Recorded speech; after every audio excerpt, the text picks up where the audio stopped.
Ya, Bismillahirrahmanirrahim. Assalamualaikum warahmatullahi wabarakatuh. Kita mulai ya acara kuliah mengenai farmakoekonomi.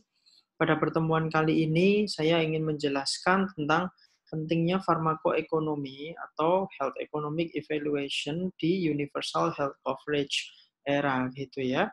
Jadi di era JKN ini posisi atau peran farmakoekonomi itu di mana seperti itu. Ya, sebelumnya kita akan bahas dulu ya permasalahan yang muncul ya. Nah, dalam sistem pelayanan kesehatan ya, ketika orang sakit itu biasanya juga akan mengalami kesusahan tambahan. Antara lain apa? Kalau zaman dulu ya, mungkin kalau sekarang sudah agak berkurang. Tapi kalau zaman dulu, ketika orang sakit itu biasanya mengalami kesusahan tambahan. Antara lain adalah limited access to service, ya. Jadi keterbatasan untuk mendapatkan akses ya pelayanan, entah jaraknya jauh ya, entah apa ya kemampuan untuk mendapatkan aksesnya sangat terbatas dan lain sebagainya. Yang kedua adalah kesusahan ya dalam mendapatkan kualitas ya, mendapatkan pelayanan yang berkualitas ya. Itu sering dialami ya kalau zaman dulu mungkin tenaga kesehatan atau fasilitas pelayanan kesehatan itu belum menyebar secara merata ya. Nah, itu yang terjadi gitu ya zaman dulu. Nah, kalau selain itu ya, selain dia sakit, dia juga kadang tidak bisa atau tidak mampu untuk membiayai pengobatan. Ya, banyak ya kalau zaman dulu mungkin istilahnya orang miskin dilarang sakit. Nah, ada istilah seperti itu, ya. Nah, oleh karena itu ada konsep gitu ya, ada konsep yang namanya universal health coverage itu nanti ya. Ya, jadi kita itu jangan hanya melihat bahwa fasilitas kesehatan itu ada, tetapi bagaimana? Apakah itu accessible, bisa diakses? Yang kedua adalah berkualitas. Ya, yang ketiga adalah affordable, ya, bisa dijangkau oleh seluruh rakyat yang ada di negara tersebut. Ya. Nah, untuk mengatasi permasalahan itu diusulkanlah konsep yang namanya universal health coverage, ya, di mana untuk mendapatkan fasilitas pelayanan kesehatan ya itu semuanya punya hak yang sama ya. Konsepnya sangat baik di mana orang yang sakit itu harus mendapatkan pelayanan ya sesuai kebutuhan, kan seperti itu ya. Jadi what do you need to get be and stay healthy ya. Jadi apa yang harus dilakukan agar tetap sehat ya. Apakah Anda dapat mendapatkan bantuan dari orang yang punya istilahnya dari tenaga kesehatan? Apakah Anda dapat treatment yang sesuai dan aman? Apakah mendapatkan obat yang sesuai dengan kebutuhan? Kemudian siapa yang membayarnya? Kemudian apakah ada kebijakan ya yang menyebabkan, yang mengakibatkan atau yang membuat kualitas dari pelayanan kesehatan itu available to everyone every time. Ya, tersedia untuk semua orang kapan saja. Gitu ya. Apakah pemerintah Anda punya informasi yang dibutuhkan untuk membuat keputusan yang tepat berkaitan dengan sistem pelayanan kesehatan. Nah, WHO ya bekerja di seluruh dunia, berusaha agar seluruh umat manusia itu mendapatkan pelayanan kesehatan yang baik ya dan juga terproteksi ya dan kesehatannya itu terjamin gitu ya. Nah, oleh karena itu diusulkanlah konsep yang namanya universal health coverage ini di mana semua kebutuhan untuk menjaga agar fasilitas pelayanan kesehatan itu tersedia dan aksesibel dan juga affordable untuk seluruh rakyat itu ada gitu ya. Seperti itu. Nah, untuk bisa menyediakan atau untuk bisa mencapai atau untuk bisa mengimplementasikan universal health coverage itu apa yang dibutuhkan? Yang dibutuhkan namanya konsep universal health coverage itu ada beberapa aspek yang harus dipenuhi. Yang pertama apa? Populasinya. Population, who is covered? Ya, siapa yang di-cover? Ya, yang di-cover juga pastinya adalah apa namanya? Yang di-cover adalah harusnya seluruh rakyat yang ada di negara tersebut. Ya, yang kedua services, ya pelayanannya. Pelayanannya apa saja? Ya kalau kita bicara universal health coverage, masyarakat sakit apapun ya pelayanannya tersedia gitu. Dan yang ketiga, dimensi yang ketiga adalah biaya langsungnya, biaya pengobatannya. Itu berapa besar proporsi yang di-cover oleh universal health coverage ini, seperti itu ya. Jadi ada 3 dimensi dari universal health coverage yang harus dipenuhi ya kalau ingin apa namanya universal health coverage ini tercapai. Ya kalau di Indonesia kita ada yang namanya jaminan kesehatan nasional, itu semangatnya sama, ingin menyediakan fasilitas kesehatan kepada seluruh rakyat Indonesia. Jadi yang namanya JKN di Indonesia itu sebetulnya mengimplementasikan konsep universal health coverage ya. Nah, sebetulnya kita di Indonesia pun sudah diamanahkan ya dari Undang-Undang Dasar juga sudah menyatakan ya udah dibikin tahun berapa ya 45 ya 40 50-an bahwa kesehatan itu merupakan hak asasi manusia yang harus dipenuhi gitu. Tapi JKN ini baru diimplementasikan pada tahun 2014. Oke, kembali ke 3 dimensi dari universal health coverage ini, artinya untuk bisa mengcover semua kebutuhan, untuk bisa menyediakan semua pelayanan, untuk bisa mengcover seluruh rakyat, misalnya Indonesia, tentunya perlu biaya, kan gitu, ya. Nah, ilustrasi ini ada kotak yang berwarna putih yang besar, itu menggambarkan kebutuhan atau ya kebutuhan yang harus disediakan untuk bisa mengcover seluruh permasalahan kesehatan. Ya, namun masalahnya biaya yang dikumpulkan ya kalau di Indonesia kan biayanya dikumpulkannya bisa dari premi peserta, tetapi juga selain itu juga bisa dari pemerintah ya. Ternyata yang dikumpulkan secara teori hanya bisa mengcover pada kotak yang berwarna biru. Oleh karena itu, di situ digambarkan bahwa ada panah yang titik-titik di dalam ini, di sini adalah menggambarkan relativitas gitu. Ya, jadi mana yang mau diprioritaskan? Apakah populasinya? Kalau populasinya yang diprioritaskan berarti kotak biru itu harus ditarik ke kiri sehingga mungkin sumbu Y dan sumbu Z-nya jadi berkurang. Begitu pula kalau misalnya ingin mengcover semua biaya. Nah, otomatis ya kotaknya harus ditarik ke atas berarti mungkin jumlah masyarakat yang harus di-cover terbatas dan servisnya juga mungkin terbatas seperti itu. Jadi ketika kita ingin mengimplementasikan universal health coverage itu kita harus memilih ya. Karena permasalahan ini ya itu dihadapi oleh seluruh negara yang berusaha untuk mengimplementasikan universal health coverage. Ya karena apa? Hampir pasti biaya yang tersedia itu kurang ya jika digunakan untuk mengcover semuanya. Ya oleh karena itu diperlukan yang namanya health economic evaluation atau farmakoekonomi ya.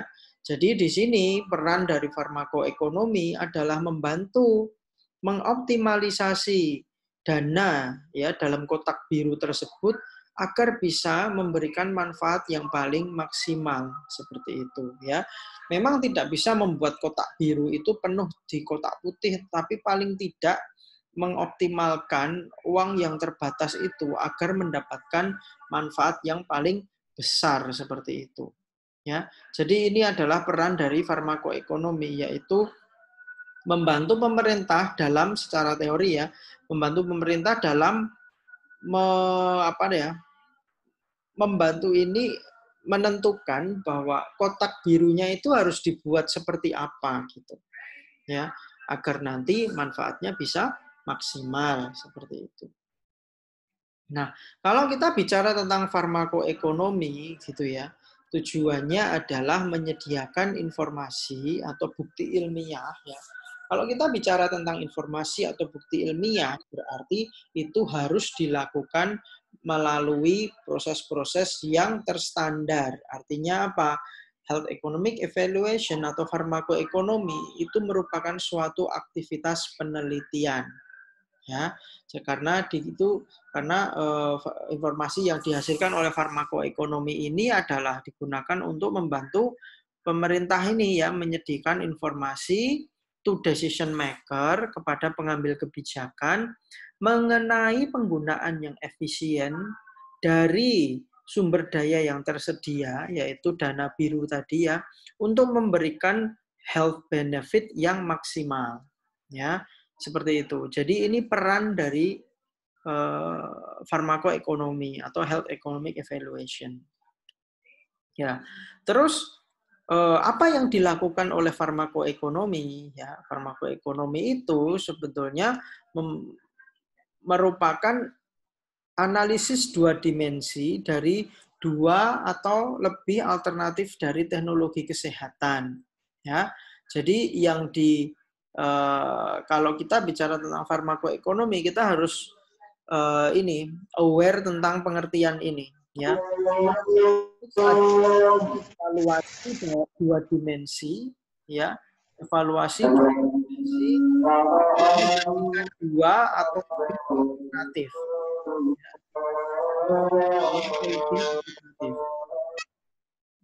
Seperti itu. Ya, jadi di situ ada beberapa kata kunci yang bisa Anda pahami. Yang pertama adalah dua dimensi. Yang dimaksud dua dimensi itu apa? Ya, yang dimaksud dua dimensi itu ada dua dimensi yang dibandingkan. Yang pertama apa? Input yaitu biaya dan output yaitu ya luaran dari teknologi kesehatan itu apa gitu.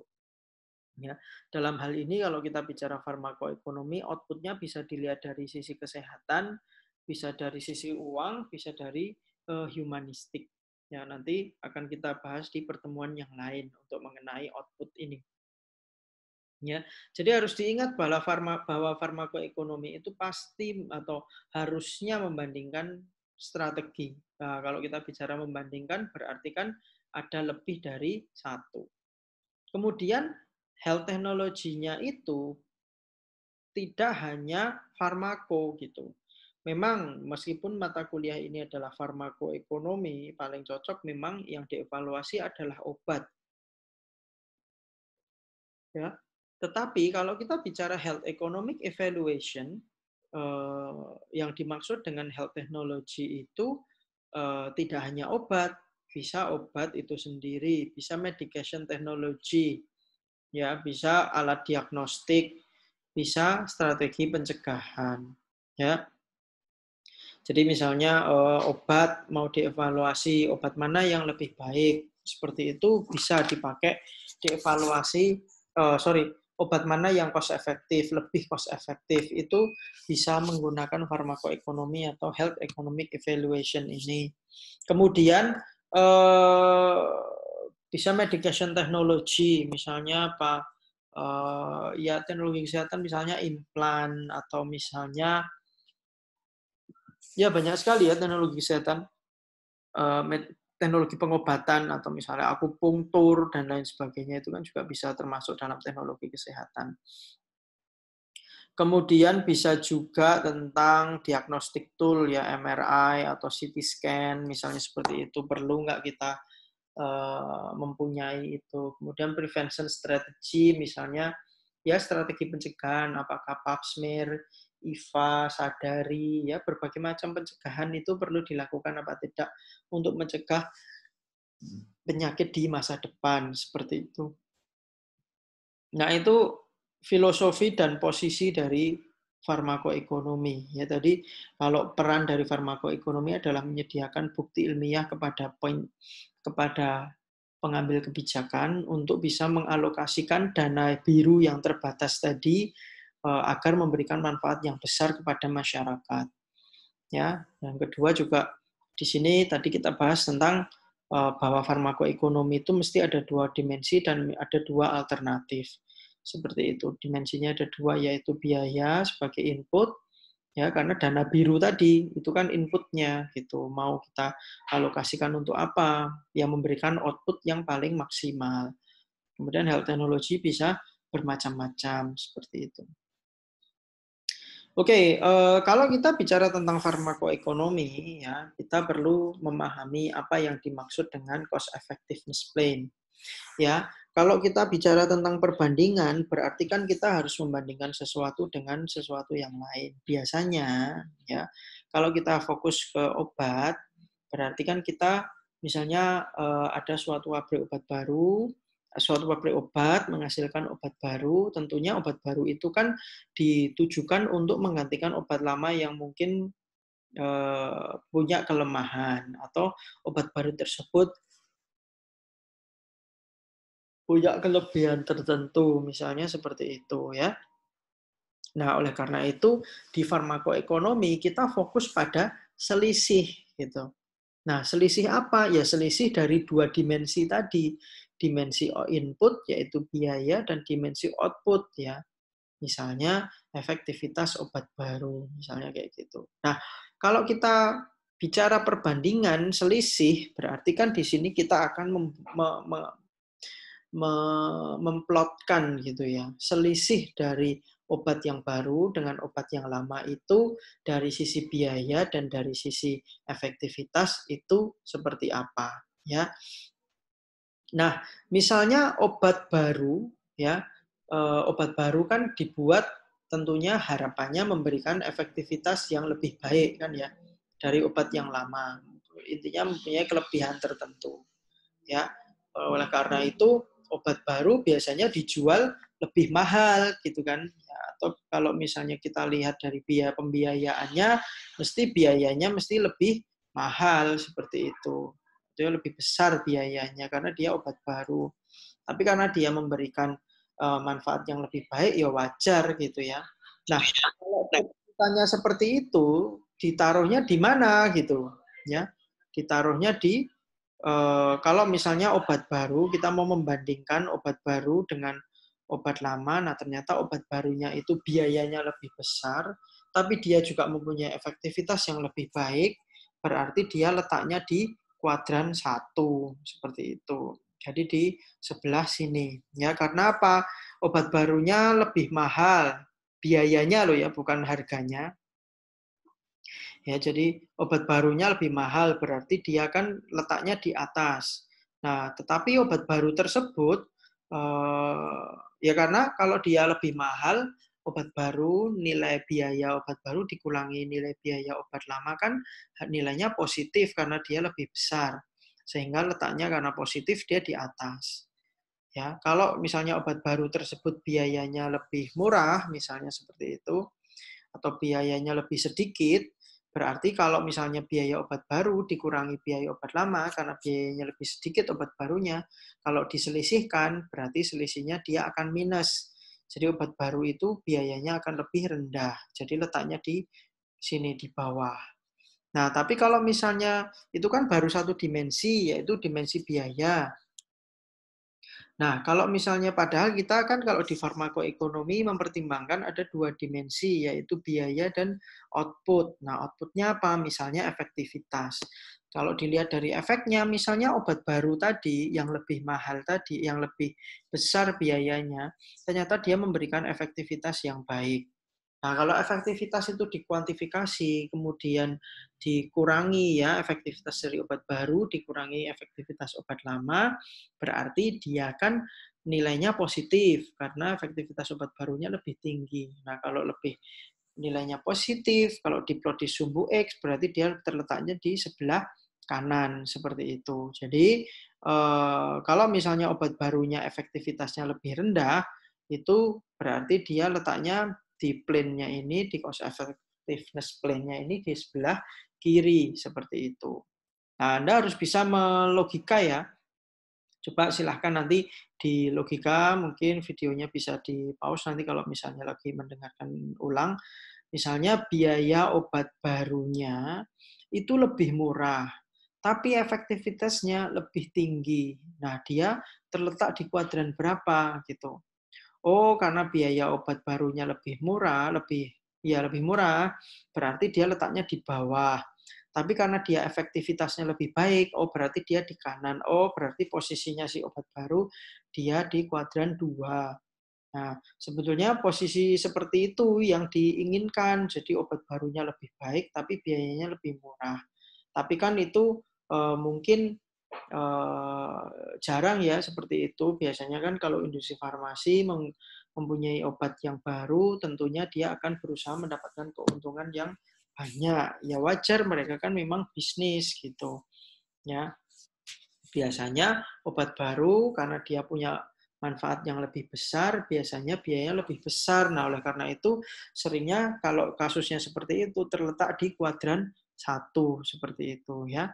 Nah, kalau misalnya dia lebih murah, dia biayanya berarti dia di bawah, tapi dia lebih jelek ya, berarti dia di kiri, oh berarti dia di kuadran 3.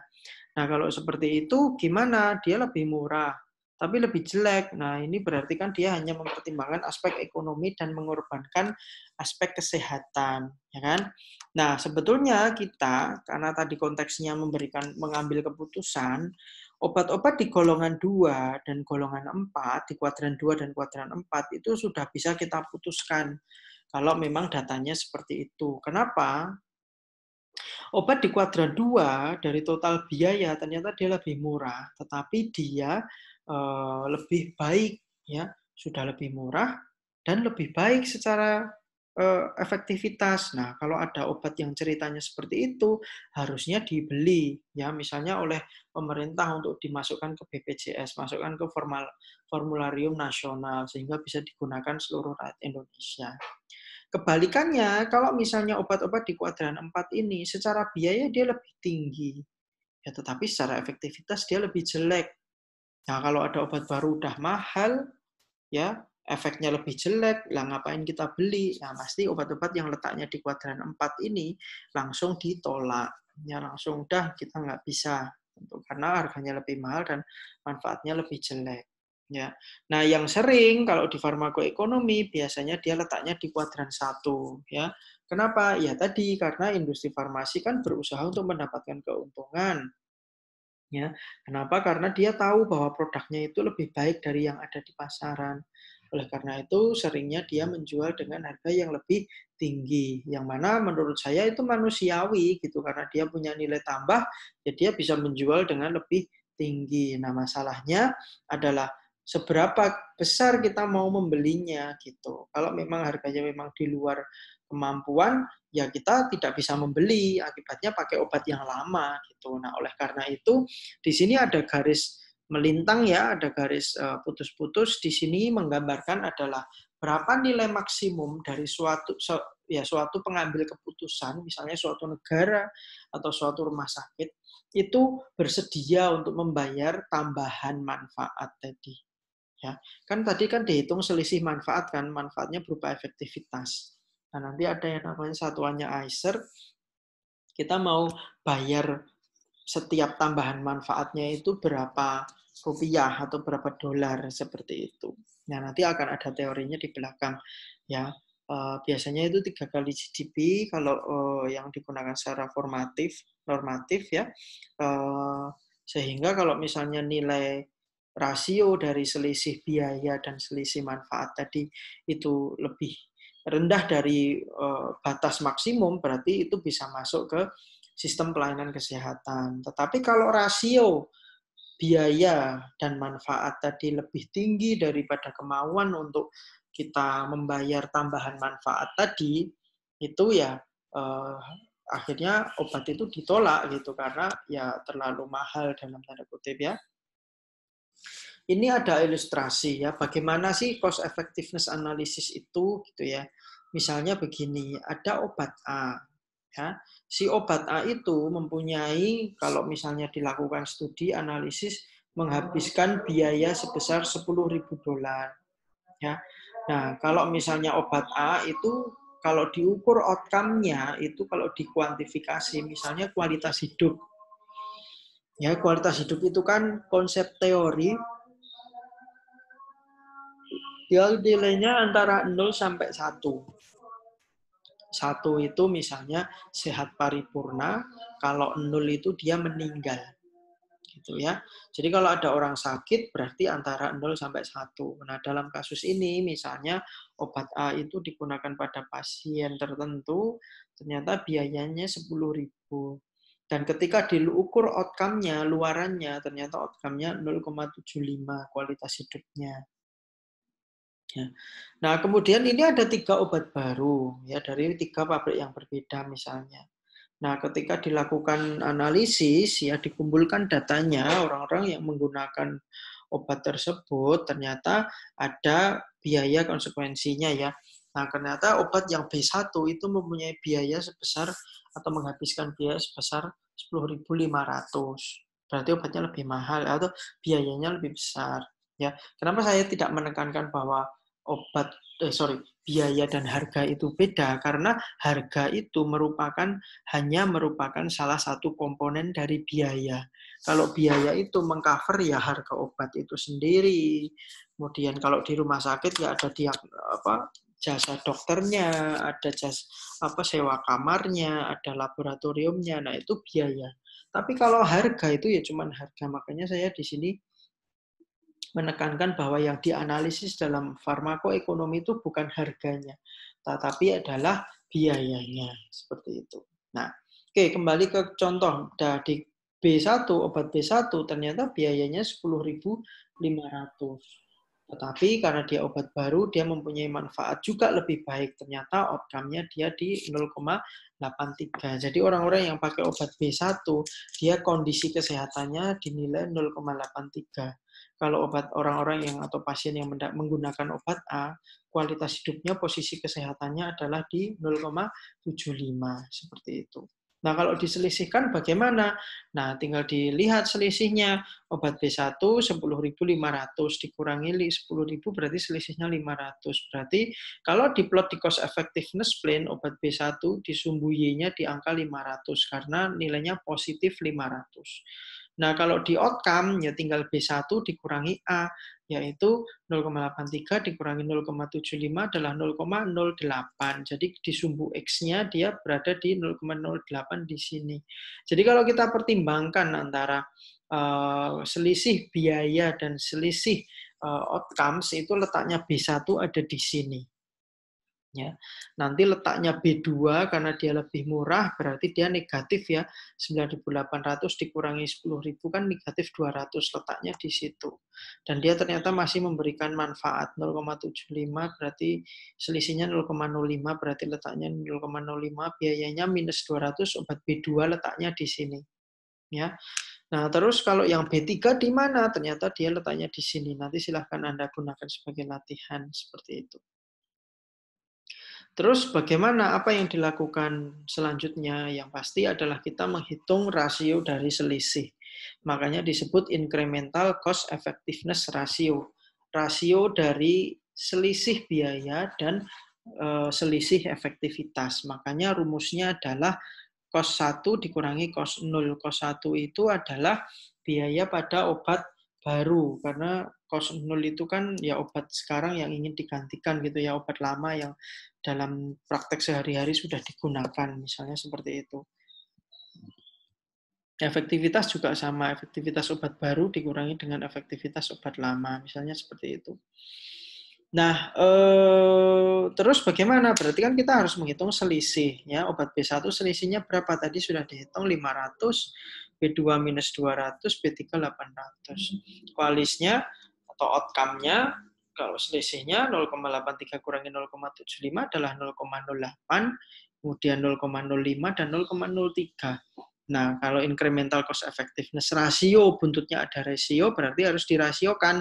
500 dikurangi 0,08 adalah 6.250, minus 200 dibagi ya dengan 0,05 adalah minus 4.000, 800 dibagi 0,03 adalah 26,667 dolar. Misalnya seperti itu.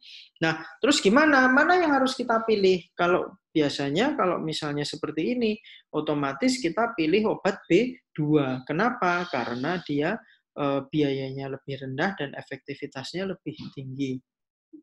Nah, tetapi ya itu tadi saya sampaikan bahwa dalam dunia nyata obat-obat B2 ini jarang gitu, seperti itu. Ya. Oke, terus kalau disuruh milih obat B1 atau B3 bagaimana? Nah, tentunya kita milih yang lebih rendah seperti itu ya. Untuk biaya selisih rasionya ya, ICER-nya seperti itu. Kita bisa pilih yang biayanya paling rendah dan efektivitasnya paling tinggi gitu selisihnya ya.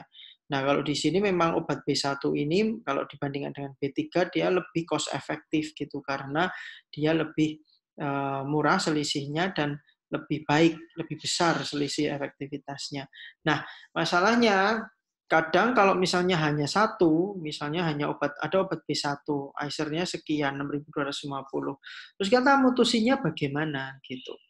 Nah, makanya kita perlu yang namanya willingness to pay tadi gitu ya. Namanya kemauan untuk membayar. Nah, kemauan untuk membayarnya berapa? Nah, kalau misalnya kita bicara tentang Indonesia, Indonesia itu normatifnya kan, untuk GDP-nya kan sekitar 4.000 dolar US dollar per tahun. Jadi kalau misalnya rekomendasinya adalah 3 kali GDP, berarti willingness to pay dari Indonesia adalah 12.000. Nah, di situ kita tinggal milih ya, kita tinggal milih ICER mana yang di bawah 12.000 ya. Nah, ini ada sedikit contoh kasus. Kalau dilihat dari ini, obat B3 itu tidak masuk. Kenapa? Karena dia nilai ICER-nya lebih tinggi dari 3 kali GDP, yaitu 12.000. Artinya obat B3 itu tidak bisa masuk ke Indonesia atau disediakan untuk pasien JKN atau BPJS.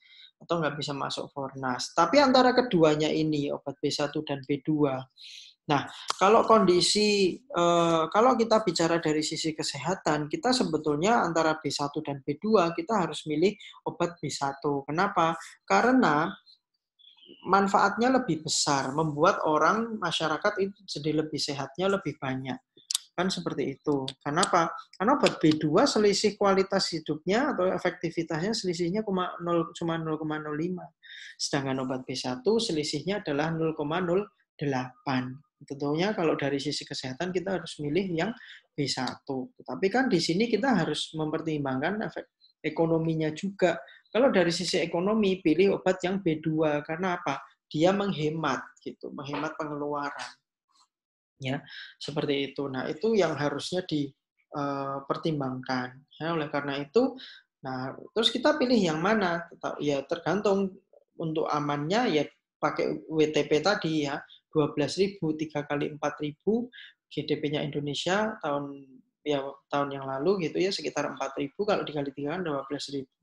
Nah, kalau misalnya 6.250 masih di bawah 12.000, ya menurut saya obat B1 layak untuk dipilih gitu karena kita mampu dan mau.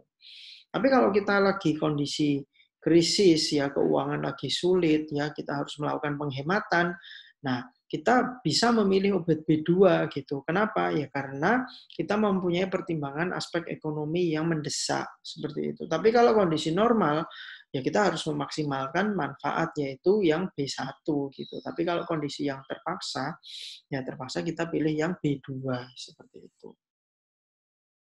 Nah, ini kalau kita gambarkan di plane ya, willingness to pay kalau misalnya 5.000, ternyata yang diterima hanya 10.000, kalau yang B2, kalau 10.000 yang diterima adalah B1 dan B2 bisa masuk. Kalau WTP-nya 20.000 itu B3-nya tetap nggak masuk kayak gitu. Ini bisa dapat angka 5.000 kok ada garisnya bagaimana?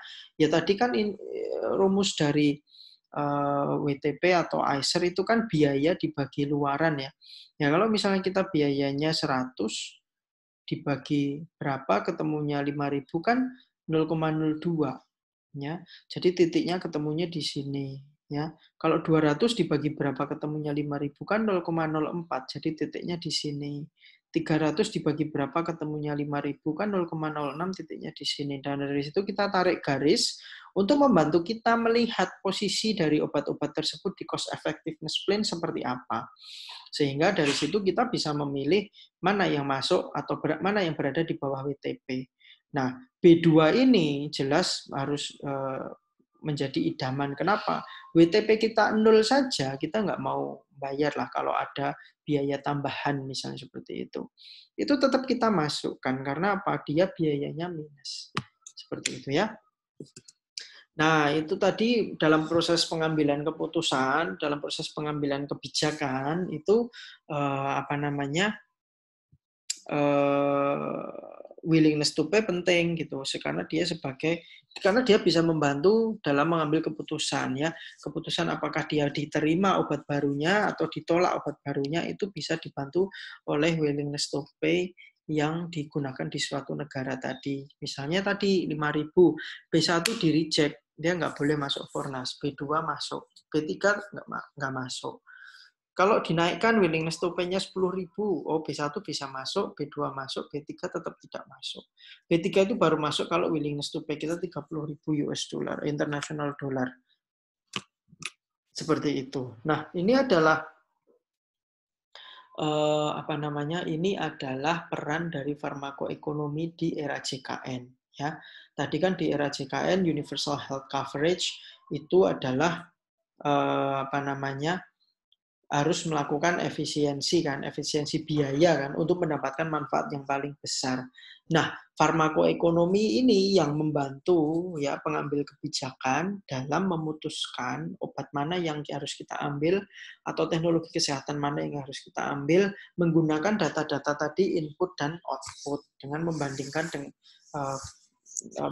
obat baru tersebut atau teknologi kesehatan yang baru tersebut dengan kondisi yang sudah ada atau obat-obat yang sudah ada, seperti itu ya. Jadi ini adalah peran dari farmakoekonomi. Silahkan kalau misalnya ada pertanyaan kita lanjutkan di forum ya. Terima kasih. Mohon maaf jika ada kekurangan. Kita tutup dengan alhamdulillah. Mohon maaf. Ya. Assalamualaikum warahmatullahi wabarakatuh. Waalaikumsalam warahmatullahi wabarakatuh.